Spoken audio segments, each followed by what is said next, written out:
Alright, Merry Christmas everybody. It's Chad from Stick's Blog. I'm Stick, and this morning I just want to do a quick little video on one of my Christmas presents that my wife and my children got me for Christmas.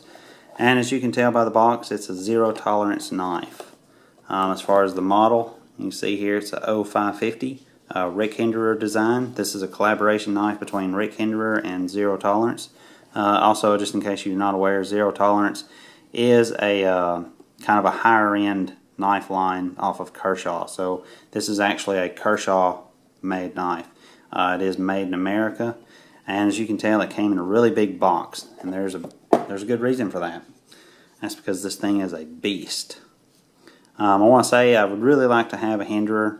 However, not trying to get into the battle of talking about how much Henderers cost and all that stuff. I'm just going to simply say that there's no way I can afford one. I looked at these Zero Tolerance 0550s and I thought they were pretty cool, so I put one on my Christmas wish list and showed it to my wife, and she got it for me. So I was like super surprised this morning when I opened up my awesome new knife. But anyway, I just want to kind of show it to you real quick.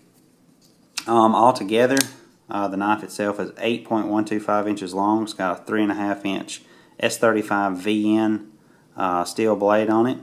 It's got a little bit of a stone wash there. You can see it's got the Zero Tolerance logo on one side. Whoops. And then if you turn it around to the other side, you can see it's got the 0550 model number with Henderer design, also the S35 VN steel, and it's got a serial number on it. This is a pretty big blade. It's pretty thick, much thicker than any of the other knives that I have. I really feel like I could go out there and just really wail on something with this thing if I needed to. It seems really sturdy. There's absolutely no blade play, left to right, up or down. It's pretty solid. As far as the lock on it, it is a titanium frame lock.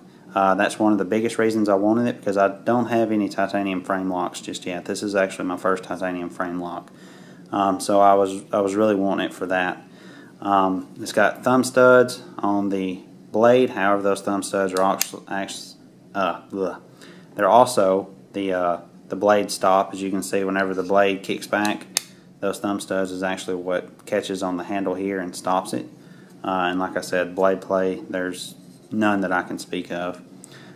Huge thick slab of titanium on the side there. You can see this is the Generation 1 version.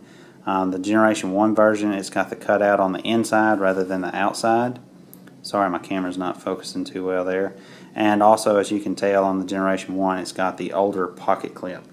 The newer pocket clip on the Gen 2s are actually deep carry pocket clips, whereas this is not so much a deep carry pocket clip. But I'm going to be honest and say that I haven't had any of the deep pocket carry clips, so I can't really say. But all of my other pocket clips on my Spydercos and everything, they carry about the same depth in my pocket, and I really like that because it gives me something to hold on to when I need to pull it out. But anyway, there is a little carbonization. The tip of the frame lock in there, it is carbonized, which helps wear resistance. It's just a thick layer of tungsten. It helps wear resistance so it doesn't wear down quite as fast, as well as it's supposed to help keep any kind of stickiness. So whenever you're going to unlock it, it shouldn't stick to it too well. The other side here, it's got G10 scales over a liner. That is a skeletonized liner. I bet you're not going to be able to see any of that in there. Let's see, I do have a light. You may be able to see something. Not really. Well, you can kind of see maybe in there. It is skeletonized. And then that G10 scale just lays right on top of that. I want to say real quick, I'm going to get another scale for this because I'm not real super excited about this scale, which it seems like a lot of people aren't. It's just kind of plain, and to be honest, the cutouts here, they're kind of rough. It doesn't affect the way I hold it or anything, it's just a little bit rough. And like I said, it doesn't look as good as I want it. The scales that I'm going to get over at Monkey Edge, they have some of the Rick Henderer frag pattern. I want to get the ACU camo pattern, and that's in thanks to my Spyderco Paramilitary 2. I love this thing. That's what I've been carrying since I've had it. And to be honest with you, this is going to knock it out of my pocket at least for a couple of days, but I'm going to be missing this thing. But anyway, as far as changing that out, it shouldn't be too hard. Just take those couple of screws out right there, The G10 scale just pops right off and put the new scale on top.